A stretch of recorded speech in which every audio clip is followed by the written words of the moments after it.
Hallo and welcome to Das German Kritic. Weil hey, außer mir macht's ja keiner. Now, in the last book we reviewed, we found out what happens when you play with matches and what happens to you if you make fun of black people.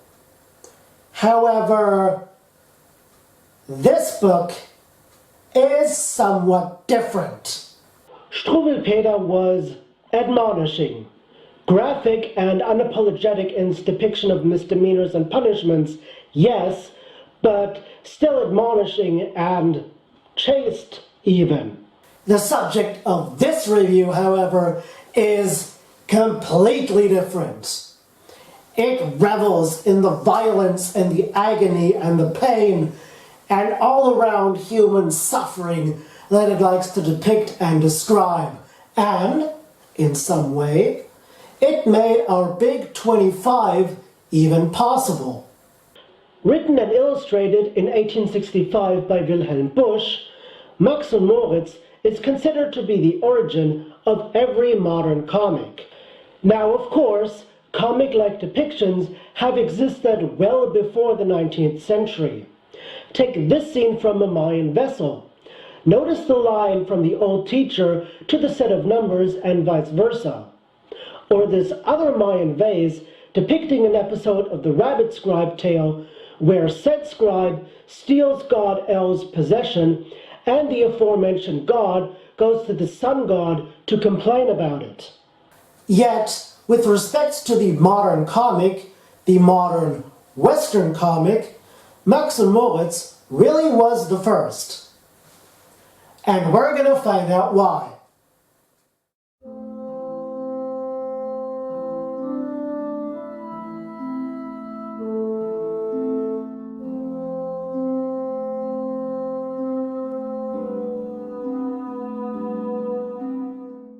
Ach, was muss man oft von bösen Kindern hören oder lesen, wie zum Beispiel hier von diesen, welche Max und Moritz hießen, die, anstatt durch weise Lehren sich zum Guten zu bekehren, oftmals noch darüber lachten und sich heimlich lustig machten. Ja zur Übeltätigkeit, ja, dazu ist man bereit. Menschen necken, Tiere quälen, Äpfel, Birnen, Zwetschgen stehlen, das ist freilich angenehmer und dazu auch viel bequemer, als in Kirche oder Schule festzusitzen auf dem Stuhle. Aber wehe, wehe, wehe, wenn ich auf das Ende sehe. Ach, das war ein schlimmes Ding, wie es Max und Moritz ging. Darum ist hier, was sie getrieben, aufgemalt und aufgeschrieben. So, right from the beginning, we're being primed as to what we're going to see and read or listen. And remember what I said about Max und Moritz being unapologetic. Compare this to the preface of Struwwelpeter, which talks about children having to behave and such, but never actually hints as to what we're about to read and or hear. Thus, without further ado, let's take a look at the first trick. Mancher gibt sich viele Mühe mit dem lieben Federvieh. Eines Teils der Eier wegen, welche diese Vögel legen, zweitens, weil man dann und wann eines Braten essen kann. Drittens aber nimmt man auch ihre Federn zum Gebrauch, in die Kissen und die Pfühle, denn man liegt nicht gerne kühle. Seht, da ist die Witwe Bolte, die das auch nicht gerne wollte. Ihre Hühner waren 3 und ein stolzer Hahn dabei. Max und Moritz dachten nun, was ist hier jetzt wohl zu tun? Ganz geschwinde 1, 2, 3, schneiden sie sich Brot entzwei. In 4 Teile, jedes Stück, wie ein kleiner Finger dick. Diese binden sie zu Fäden, übers Kreuz ein Stück an jeden, und verlegen sie genau in den Hof der guten Frau. Kaum hat dies der Hahn gesehen, fängt er auch schon an zu krähen. Kikeriki, Kikeriki, tak, tak, tak, da kommen sie. Hahn und Hühner schlucken munter jedes ein Stück Brot herunter. Aber als sie sich besinnen, konnte keines recht von hinnen. In die Kreuz und in die Quer reißen sie sich hin und her, flattern auf und in die Höhe. Ach herrje, Herr Jemine, ach sie bleiben an den langen, dürren Ast des Baumes hangen, und ihr Hals wird lang und länger, ihr Gesang wird bang und bänger. Jedes legt noch schnell ein Ei, und dann kommt der Tod herbei. Witwe Bolte in der Kammer hört im Bette diesen Jammer. Ahnungsvoll tritt sie heraus. Ach, was war das für ein Graus!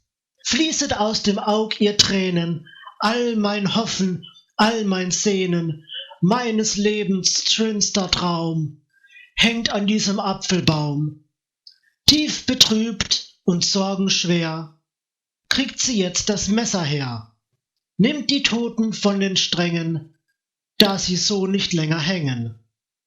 Und mit stummem Trauerblick kehrt sie in ihr Haus zurück.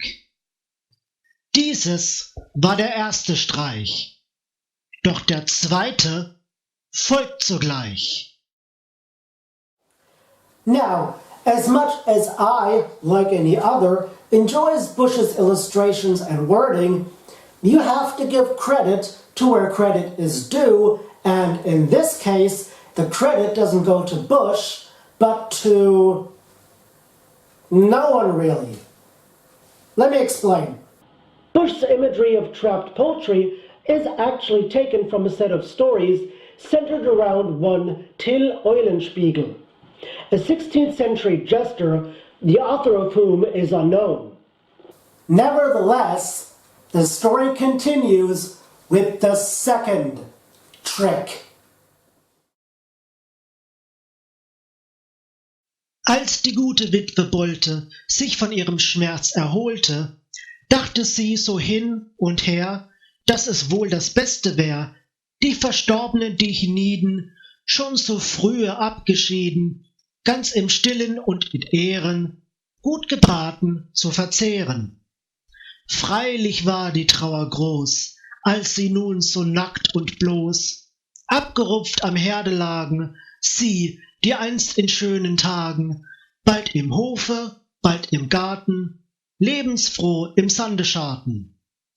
Ach, Frau Bolte weint aufs Neu, und der Spitz steht auch dabei.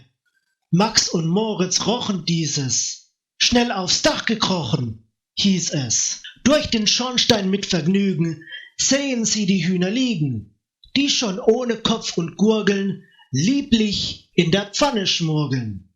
Eben geht mit einem Teller Witwe Bolte in den Keller, dass sie von dem Sauerkohle eine Portion sich hole, wofür sie besonders schwärmt, wenn er wieder aufgewärmt.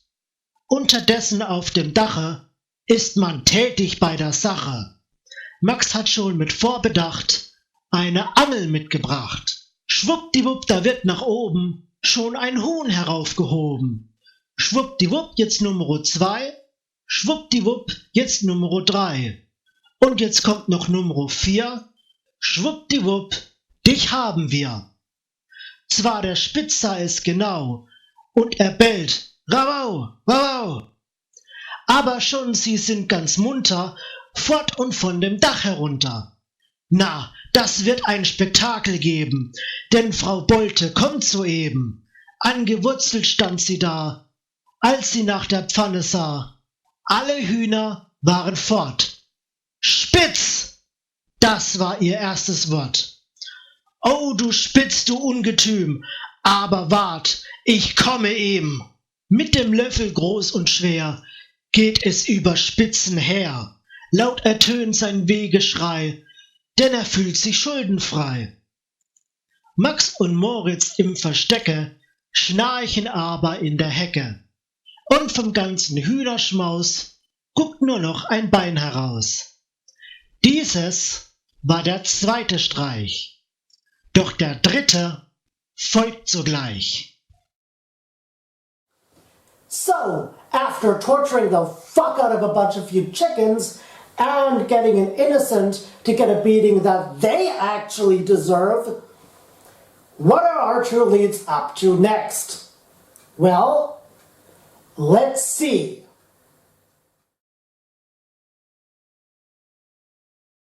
Jeder Mann im Dorfe kannte einen, der sich Böck benannte. Alltagsröcke, Sonntagsröcke, lange Hosen, spitze Fräcke, Westen mit bequemen Taschen, warme Mäntel und Gamaschen, alle diese Kleidungssachen wusste Schneider Böck zu machen. Oder wäre was zu flicken, abzuschneiden, anzustücken, oder gar ein Knopf der Hose, abgerissen oder lose, wie und wo und was es sei, hinten vorne einerlei, alles macht der Meister Böck, denn das ist sein Lebenszweck. Drum so hat in der Gemeinde jedermann ihn gern zum Freunde.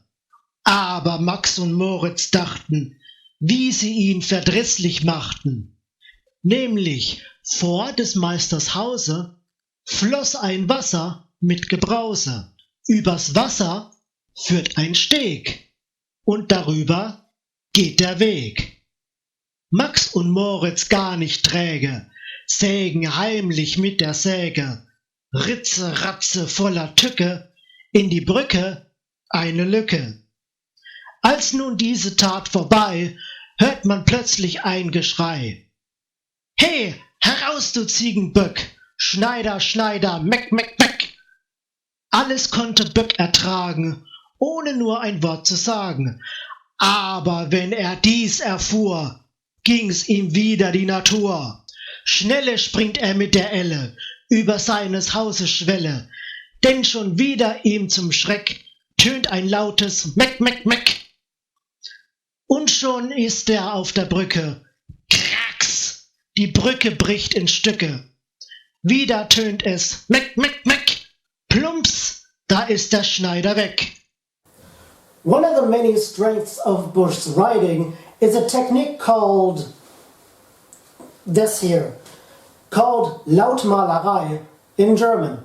It's basically a technique where you take words or you describe certain sounds with certain words. It not only appears in this book, but also in tons of other works that Busch has written. In this trick, for example, the two boys call out meck, meck, meck, mimicking the sound of a goat, since the tailor's name is Böck, as in book. In other tricks, Busch uses similar techniques to give the story a livelier and, in a sense, comic-like feel. But what exactly happens to our poor tailor after our true leads basically want him to die of hyperthermia? Let's find out.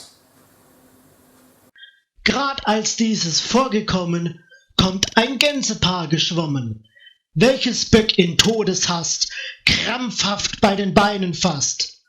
Beide Gänse in der Hand flattert er auf trockenes Land. Übrigens bei alledem ist so etwas nicht bequem, wie denn Böck von der Geschichte auch das Magendrücken kriegte. Hoch ist hier Frau Böck zu preisen, denn ein heißes Bügeleisen auf den kalten Leib gebracht, hat es wieder gut gemacht. Bald im Dorf hinauf, hinunter, hieß es, Böck ist wieder munter. Dieses war der dritte Streich, doch der vierte folgt sogleich. That's how that works, kids. Moving on to the fourth trick. Trick 4 is by far the most memorable to anyone who's ever read it. But in order to understand why that is, we have to see what our true leads are up to now. Also lautet ein Beschluss, dass der Mensch was lernen muss. Nicht allein das ABC bringt die Menschen in die Höhe. Nicht allein im Schreiben, Lesen übt sich ein vernünftig Wesen.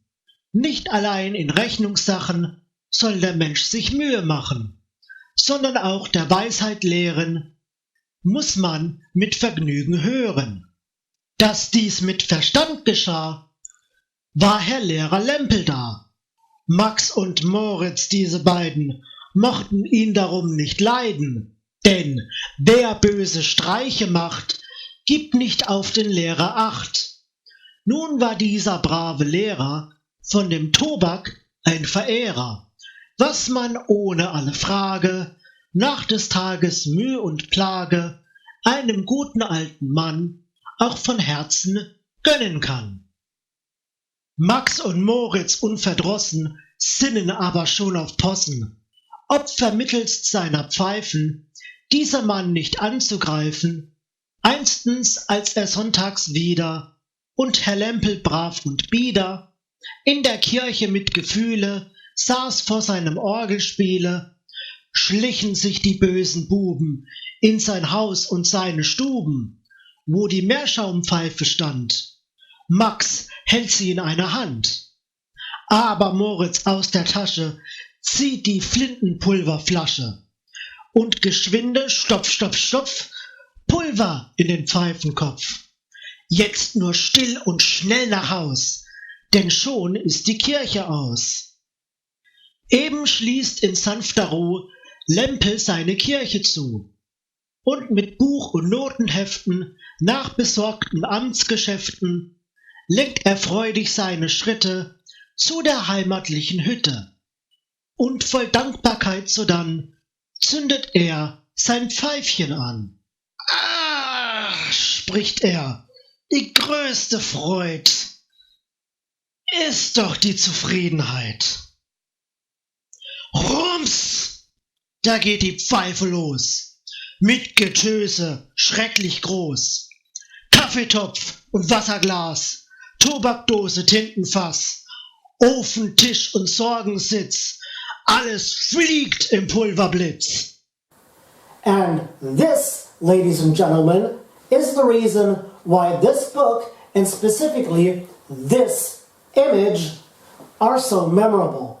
And it's specifically this image why a lot of people now regard Max und Moritz as being the genesis of modern comic books. The force by which everything is flown across the room, the white-hot center of the explosion, and the lines leading away fill the scene with such energy that you can practically hear the pipe going off. To emphasize this further, let's take a look at some explosions in modern DC and Marvel comics. Here we have all the hallmarks we also find in Busch's illustration. The white-hot center, the lines implicating the radius of the explosion, and even Busch's use of the word Rums. Recreating the noise of the explosion is a consistent trait of many modern comic books. I'm assuming the most important question that's on everybody's mind now is Lehrer Lempel okay? Well, I can tell you this much, yes, Lehrer Lempel somehow, by some miraculous feat, managed to survive this explosion. But in what state? I mean, does he look like Finnegan from Harry Potter after another one of his spells go wrong? Nope. He looks like the figure on the box art of a horror movie, which Busch describes as such. Als der Dampf sich nun erhob, sieht man Lempel, der, Gottlob, lebend auf dem Rücken liegt. Doch er hat was abgekriegt.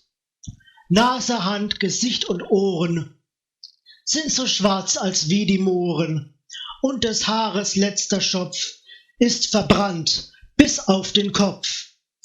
Wer soll nun die Kinder lehren und die Wissenschaft vermehren? Wer soll nun für Lempel leiten seine Amtstätigkeiten? Woraus soll der Lehrer rauchen, wenn die Pfeife nicht zu brauchen? Mit der Zeit wird alles heil, nur die Pfeife hat ihr Teil. Dieses war der 4. Streich, doch der 5. folgt sogleich. So, after killing someone's pets, destroying someone's property, almost having someone die of hypothermia, and almost killing someone in a horrible explosion, what are our two leads up to next? Well, let's find out.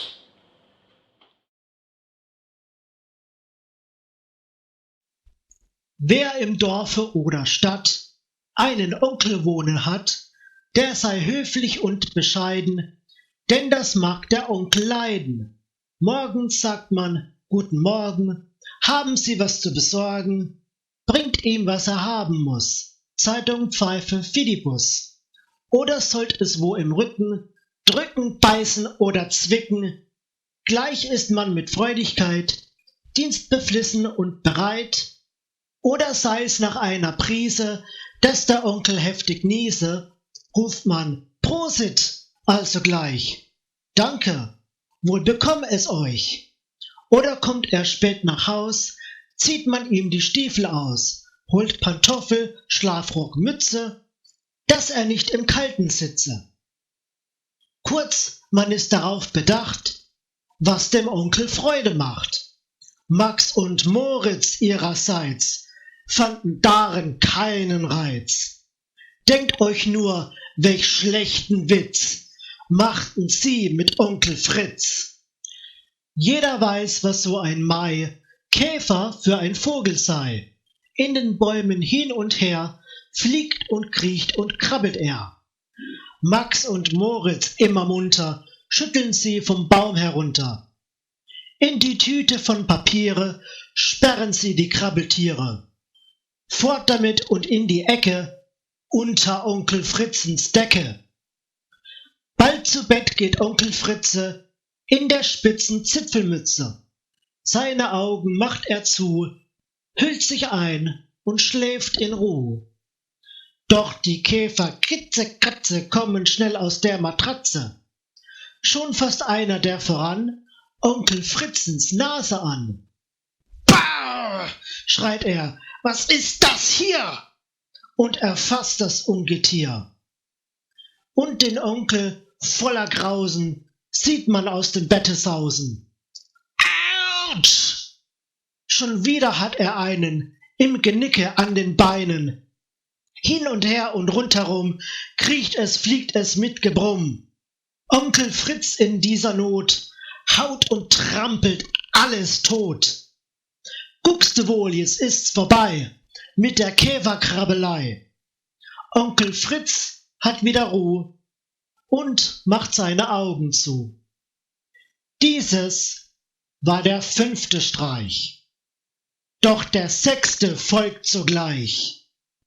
Now, I didn't say anything in between, largely because there isn't much to talk about except the obvious Lautmalerei going on in the text itself.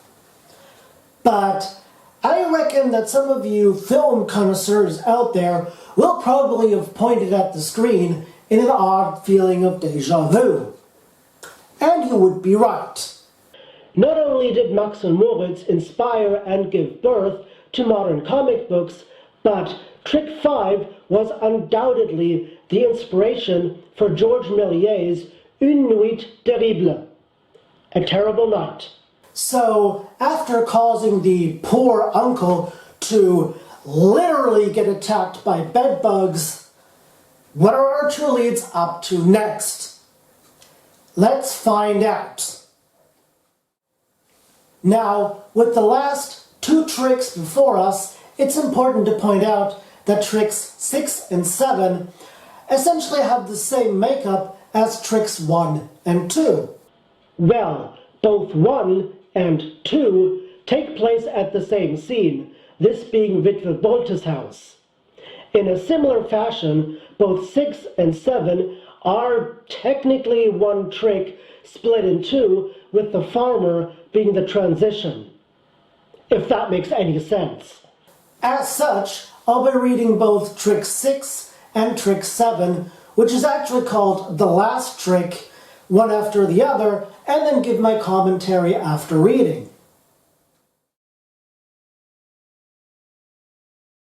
In der schönen Osterzeit, wenn die frommen Bäckersleut viele süße Zuckersachen backen und zurechte machten, wünschten Max und Moritz auch sich so etwas zum Gebrauch. Doch der Bäcker mit Bedacht hat das Backhaus zugemacht. Also will hier einer stehlen, muß er durch den Schlot sich quälen. Ratsch! Da kommen die zwei Knaben, durch den Schornstein schwarz wie Raben. Puff! Sie fallen in die Kist, wo das Mehl darinnen ist. Da! Nun sind sie alle beide, rundherum so weiß wie Kreide. Aber schon mit viel Vergnügen sehen sie die Brezeln liegen. Knacks! Da bricht der Stuhl in zwei. Schwupp! Da liegen sie im Brei. Ganz von Kuchenteig umhüllt, stehen sie da als Jammerbild. Gleich erscheint der Meister Bäcker und bemerkt die Zuckerschlecker. 1, 2, 3, ehe man's gedacht, sind 2 Brote draus gemacht. In dem Ofen glüht es noch. Ruff, damit ins Ofenloch. Uff, man zieht sie aus der Glut, denn nun sind sie braun und gut. Jeder denkt, die sind perdu, aber nein, noch leben sie.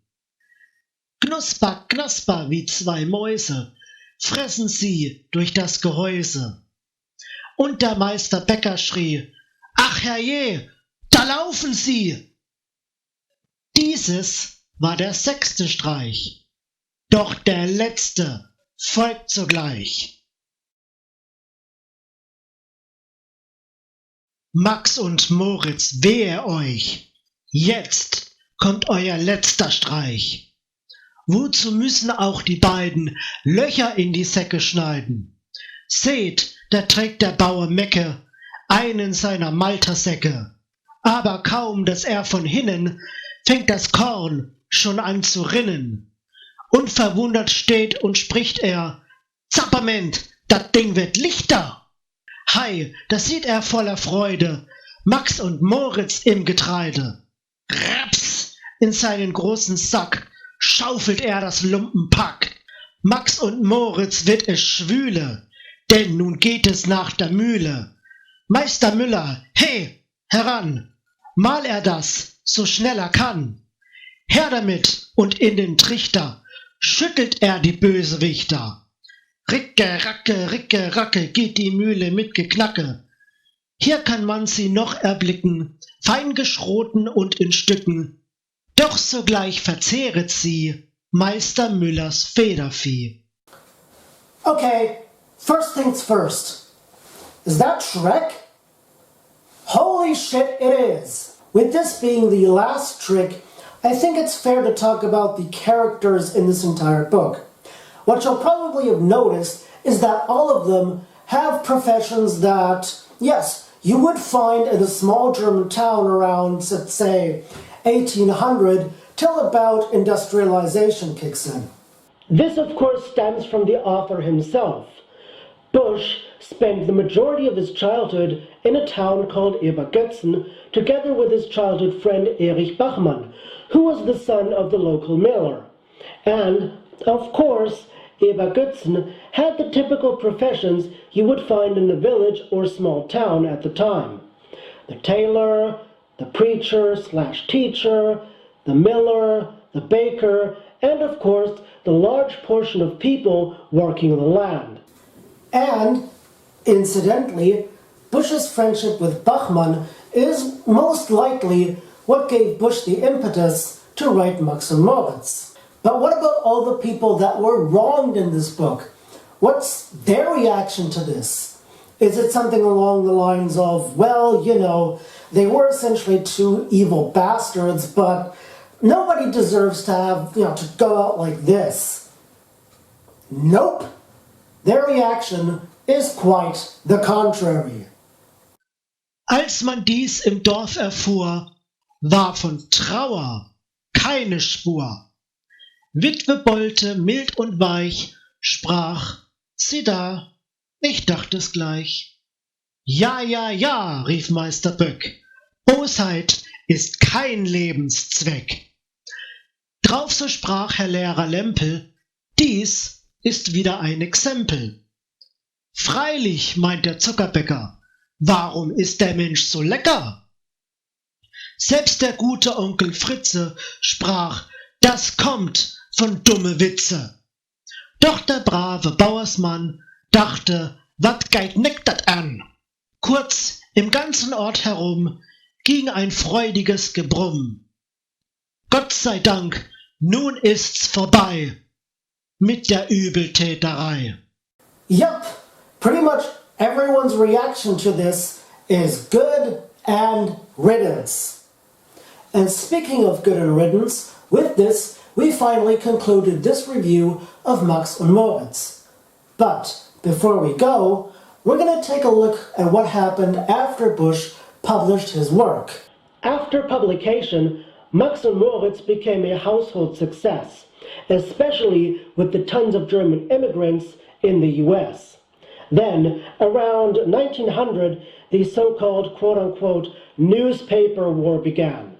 A fierce competition between Randolph Hearst and Joseph Pulitzer over who sold more copies and whose paper was more popular with the public. The breakthrough for Hearst came when he encountered the German artist Rudolf Dirks. And since Dirks, like many Germans at the time, were very well acquainted with Max und Moritz, Hearst immediately jumped on the bandwagon and told Dirks to illustrate something like Max und Moritz for English readers, thus creating the Katzenjammer Kids. And that is pretty much how Max und Moritz became the genesis of everything that was to come afterward. Felix the Cat, Superman, Batman, Spider-Man, the Avengers, the Fantastic Four, the Hulk, Asterix and Obelix, and even this show's Big 25 all owe their existence to two delinquents who kill chickens and torment adults in their spare time. This was Das German Kritic, and in the next 2 episodes, I'm going to call the cops on you.